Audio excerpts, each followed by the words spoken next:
4 files, 4 betrayals, 4 echoes of a war the world believed it had already understood. As the final page slips from the folder marked 4 WWII files locked away for eternity, the room falls silent. The dust in the air seems heavier now, as if history itself resists being disturbed. These secrets, Operation Sunrise's clandestine bargaining, Dachau's forbidden annex of chemical torment, the Bleiburg Trail's erased massacre, and the hidden pact of Operation Keelhaul were never meant for daylight. They were the shadows beneath the victory banners, the compromises and crimes whispered away in conference rooms and signed under false pretenses. Their exposure forces a reckoning. If the victors could hide such truths, what else lies sealed behind concrete and steel? Outside, the world moves on. Streets bustle, parades march, flags wave. But beneath the noise, a quieter question gnaws. How many more doors remain unopened? How many files still sit in forgotten cabinets? Their ink fading but their weight unspent? The story does not end here. It waits, patient and unforgiving, for the next set of hands to pry open the past. Chapter 1. Classified experiments beneath Auschwitz tunnels. In the ruins of Auschwitz, historians still find the traces of a world that was meant to remain hidden.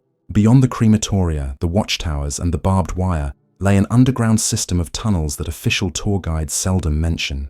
These tunnels, built under the cover of night with slave labor, were part of a larger program concealed within the SS Medical Division. The files that survived, now scattered across Soviet and British archives, carry a codename, Project Morgenlicht. What begins as a series of routine references to prisoner medical trials evolves into something far more disturbing: systematic attempts to push the boundaries of human endurance with chemical and biological means. The experiments conducted here were not the random cruelties of sadistic doctors. They were calculated, designed, and monitored with scientific precision. Prisoners were immersed in tanks of icy water for hours, while physicians measured the speed of organ failure. Others were subjected to injections of nerve agents, chemical compounds derived from early research into sarin and taboon, while SS guards recorded their spasms through reinforced glass panels. In one file, marked only with a faded eagle insignia, there are references to a series of trials involving radiation exposure. Prisoners were strapped beneath crude machines adapted from industrial X-ray equipment, their skin blistering while notes were carefully taken on dosage and reaction times. The most chilling discovery within these files, however, lies in the references to chemical enhancement. Under the supervision of IG Farben chemists, compounds described only as Stoff 47 and Morgenlicht were administered to prisoners forced into labor drills. The notes describe elevated endurance, decreased fatigue, and disturbing signs of psychological detachment. Prisoners collapsed after days of sleepless exertion, their organs failing, their minds shattered. Yet the scientists labeled these results as promising. Cross-references in British MI6 intercepts confirm that reports of these substances reached Berlin's highest command, possibly even Himmler himself. The ambition was clear: a soldier who would not tire, who would not falter, and who could fight beyond the limits of human will. As the Red Army closed in during January 1945, orders were issued to erase every trace of the program. Witnesses speak of dynamite charges set in the tunnels, flooding chambers where prisoners were still chained to beds. SS guards torched paper records and executed the surviving test subjects. Yet fragments survived. Some came from British intelligence, who had intercepted correspondence between IG Farben scientists and Reich medical officials. Others emerged from the chaos of Soviet seizures. A handful of captured doctors, once marked for trial at Nuremberg, mysteriously vanished from the docket. Their names resurface years later in connection with Operation Paperclip, the American program that brought Nazi scientists to US soil under new identities. Among the names listed in erased trial transcripts is one Dr. Heinrich Klauber, a biochemist whose later career appears in Cold War files on US military research at Fort Detrick. What unsettles historians most is not the brutality of the tests. That was expected, in the grim calculus of Auschwitz, but the systematic way the data was preserved, transferred, and repurposed. In Washington, internal memoranda from 1947 suggest that select findings from Project Morgenlicht were deemed useful for strategic purposes. The phrasing is clinical, stripped of humanity, but the implication is chilling. The suffering of prisoners beneath the tunnels of Auschwitz did not vanish in the smoke of crematoria. It lived on in new programs, buried under fresh code names, far from public scrutiny.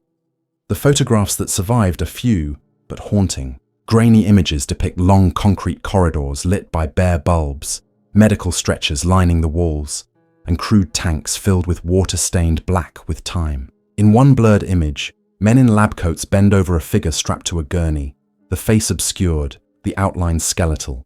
The backs of these photographs are marked SS Geheim and dated October 1944. For decades, they lay in a sealed archive in Moscow, inaccessible even to researchers.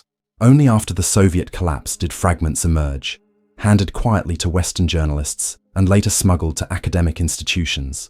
The survivors who tried to speak of these trials were often silenced. One testimony, recorded in 1958 by a Polish survivor named Janusz R., describes being marched into the tunnels and ordered to watch as men were injected with a clear liquid that made their hearts race.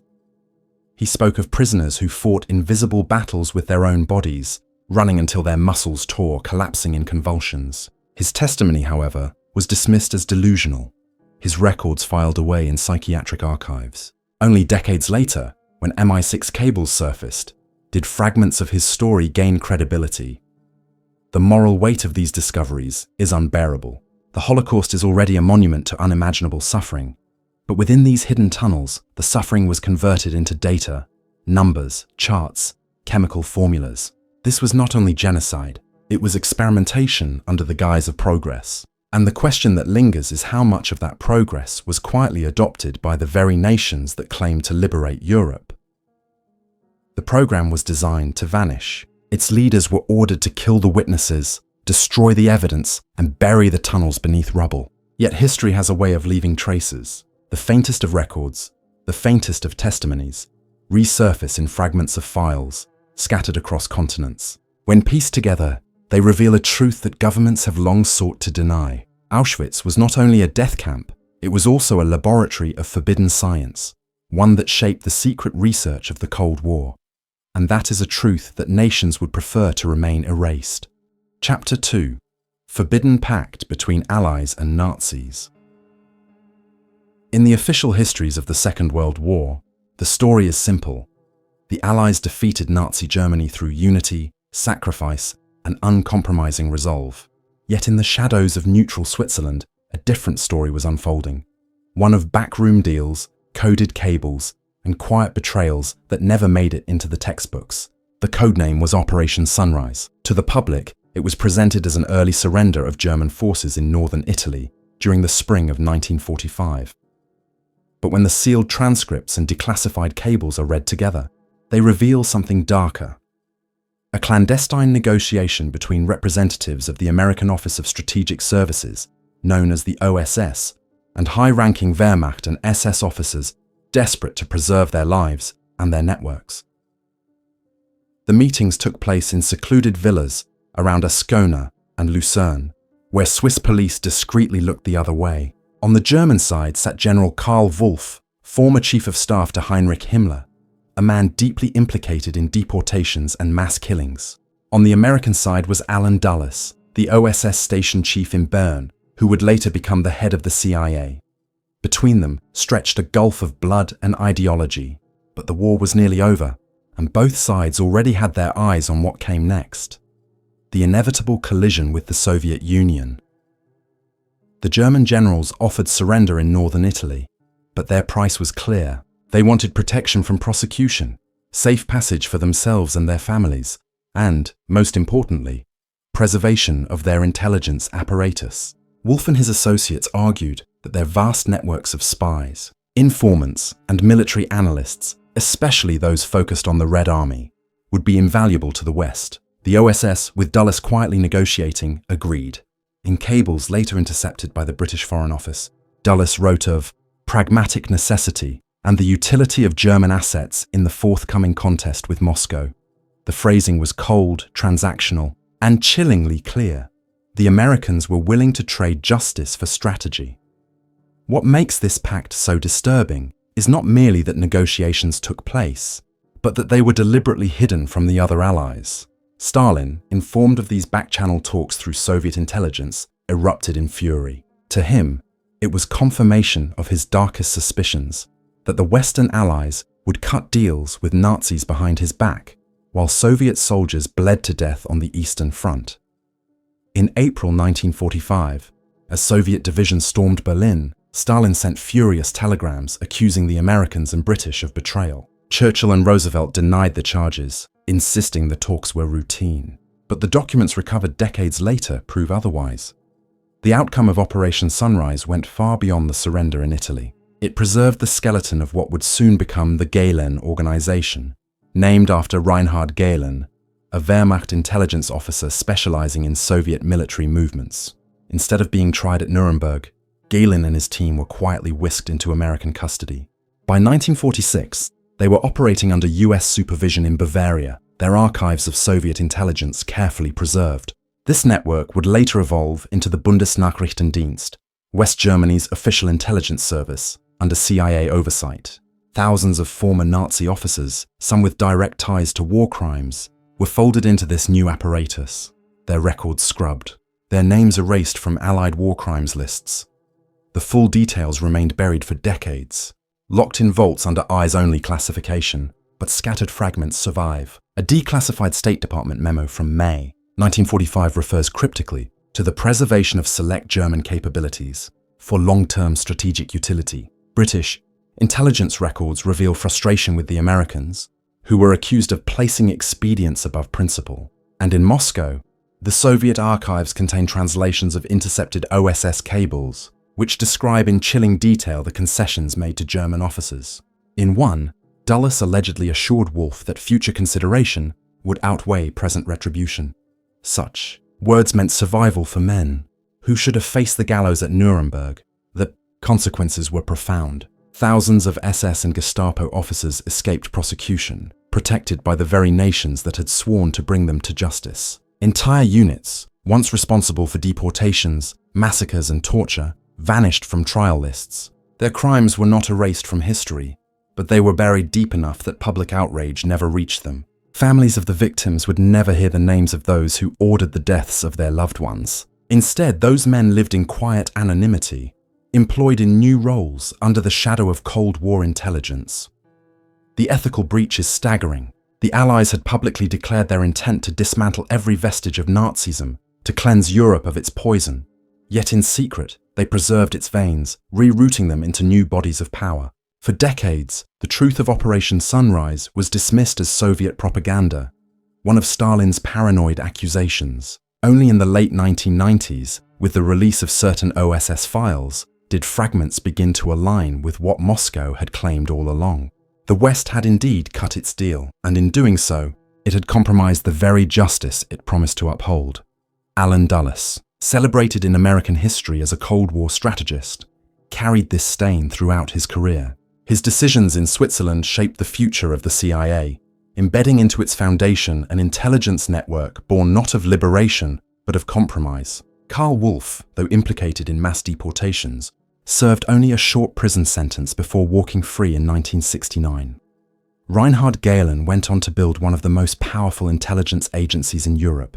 His wartime past, never fully disclosed to the public during his lifetime.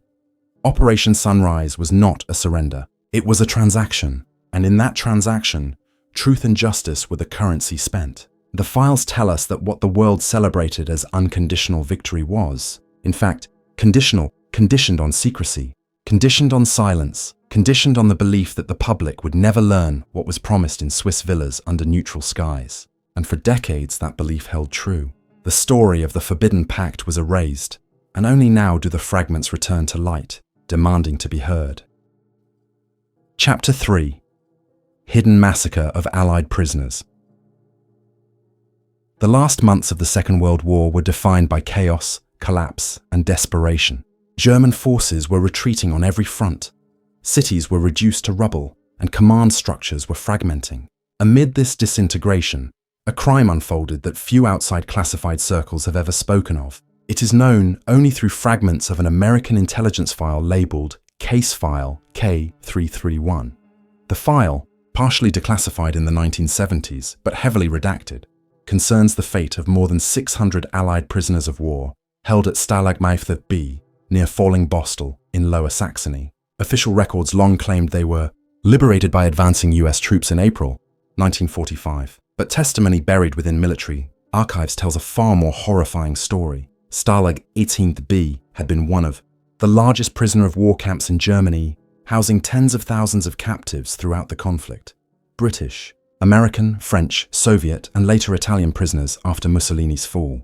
By early 1945, the camp was overcrowded, disease-ridden, and barely functioning. Food supplies had collapsed, medical care was non-existent, and rumors of approaching Allied forces raised fragile hopes among the inmates. Yet in February and March of that year, records indicate a sudden transfer of selected groups of prisoners. They were marched into nearby forests under the guard of an SS unit identified only as Totenkopfsturm, a detachment known for its brutality.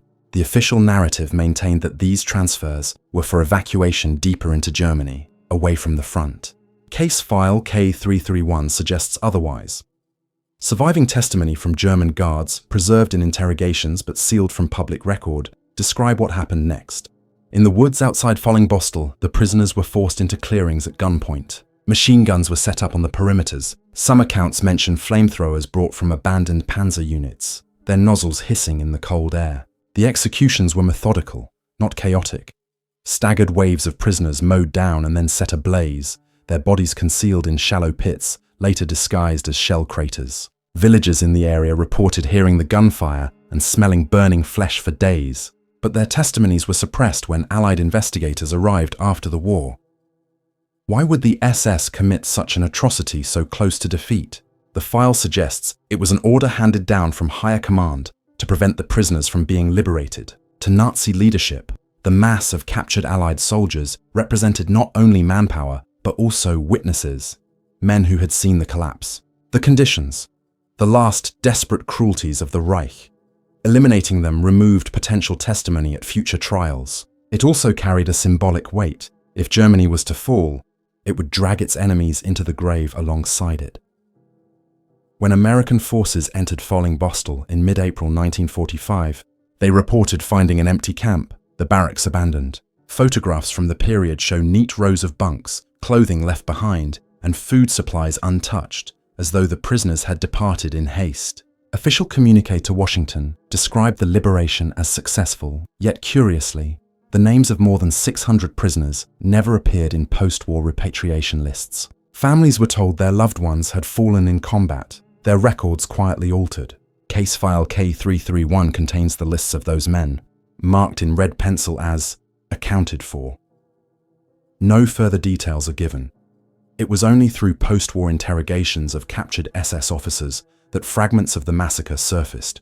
A Totenkopfsturm officer, questioned in Nuremberg but never placed on trial, admitted under oath that prisoners had been executed to prevent their release. His testimony, however, was stricken from the record, replaced by a sanitized summary. American prosecutors feared the psychological impact of revealing such a massacre so close to victory, believing it would darken the triumph of liberation. Internal memos within the Judge Advocate General's office reference a policy decision to suppress certain atrocities incompatible with morale. Evidence was destroyed. Aerial reconnaissance photographs showing burn scars in the forest near Fallingbostel were misfiled, then officially lost. Eyewitness reports from local civilians were placed in sealed archives. Even among veterans of the liberation, whispers of missing prisoners circulated, but official channels discouraged any mention. The fate of those 600 men became one of the war's many silences, buried, redacted, and forgotten. The ethical weight of this concealment cannot be overstated. These were not nameless victims of genocide hidden away in secret camps. They were Allied soldiers, British, American, Canadian, men whose families expected their return. Their erasure was not simply the work of Nazi perpetrators, it was completed by the very government sworn to honor their sacrifice. By suppressing the massacre, Allied leaders ensured that the victory narrative remained untarnished. The war was to end in triumph, not in revelations of betrayal and cover-up. In the decades since, fragments of the truth have emerged. In the 1990s, German archives released records of SS troop movements, confirming that a Totenkopf detachment was active in Fallingbostel during the crucial weeks. Soviet files, opened briefly after the collapse of the USSR, contained captured German reports referencing special prisoner operations. Even now, researchers attempting to reopen case file K331 encounter heavily redacted pages. long gaps where testimony should be, and photographs labeled destroyed. The story exists only in fragments, scattered like ashes over history. For the families of the missing, closure never came. Letters from wives and parents were returned unanswered, their questions ignored. Some clung to rumors that their loved ones had been transported elsewhere, perhaps lost in Soviet captivity. Others accepted the official line of combat losses, though the contradictions gnawed at them. It is only now, with partial declassification and forensic research in the forests of Lower Saxony, that the faint outlines of the massacre are being reconstructed. Human remains have been unearthed from unmarked pits, bones bearing bullet wounds, fragments of Allied uniforms still clinging to them. Each discovery whispers of the 600 erased from record. The massacre at Fallingbostel is not widely spoken of because it challenges the purity of victory. It forces us to confront the uncomfortable truth that even in triumph, governments chose silence over truth. They buried the story alongside the bodies, leaving only fragments in redacted files. Yet silence does not last forever.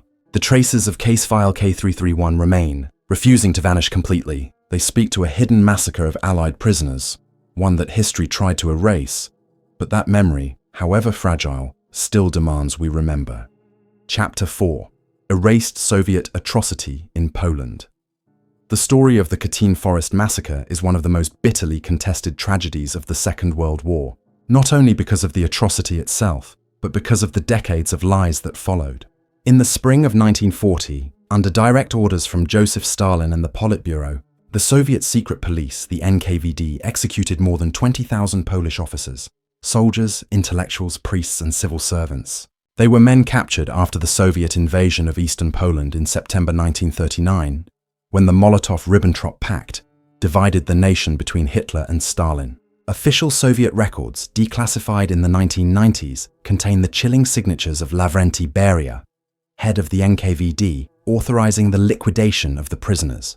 The bodies were dumped in mass graves across several sites, Katyn, near Smolensk, being the most infamous. For years, however, the truth was deliberately erased, buried not only by the Soviet Union but also by its Western allies, who found the facts too dangerous to acknowledge during wartime. When the Germans invaded the Soviet Union in 1941, the massacre at Katyn was still a hidden crime. But in April 1943, German forces uncovered the mass graves near Smolensk. They brought in neutral forensic experts from Switzerland, Spain, and other occupied countries, who confirmed that the victims had been killed in the spring of 1940, a period when the region was under Soviet control. The Nazis, eager to exploit the atrocity for propaganda, broadcast the findings across Europe. The Polish government in exile in London demanded an investigation by the International Red Cross. Moscow, however, immediately blamed the massacre on Germany, insisting that the killings had occurred in 1941 after the Wehrmacht occupied the area. Stalin broke off diplomatic relations with the Polish exile government, and the Western allies, desperate to preserve their alliance with the Soviet Union, publicly supported Moscow's version. Privately, the evidence told a different story. British and American intelligence intercepted reports and testimonies indicating Soviet responsibility. A decrypted cable from 1943 within the British Foreign Office refers explicitly to strong indication of NKVD execution. In Washington, officers within the Office of War Information collected testimonies from Polish escapees who spoke of families arrested by the Soviets, never to return. Yet President Franklin Roosevelt, aware of the fragile alliance with Stalin, ordered that these findings remain classified. Winston Churchill, though privately convinced of Soviet guilt, wrote in a secret memorandum that the truth must yield to the necessities of war. Thus, the erasure began, not only by the perpetrators, but by the very nations sworn to fight tyranny. At Nuremberg in 1946, Soviet prosecutors attempted to charge the Germans with the Katyn massacre. They presented fabricated documents and coerced testimony, insisting the killings took place in late 1941. The Western allies, though aware of the deception, chose not to confront it directly. To do so would have shattered the united front of the tribunal. The judges avoided ruling conclusively, leaving Katyn in a shadow of ambiguity. The victims, stripped even of the truth of their deaths, remained pawns in the politics of victory. For decades after the war, any claim of Soviet guilt was dismissed as Nazi propaganda. Polish families who demanded answers were silenced, their grief folded into the iron silence of the Cold War. The cost of this silence was immense. In Poland, Generations grew up forbidden from speaking the name Katyn. Monuments to the dead were torn down. Schoolbooks repeated the Soviet lie that Hitler's fascists had committed the atrocity. In the West, archives containing reports of Soviet responsibility remained sealed, sometimes with pages deliberately destroyed.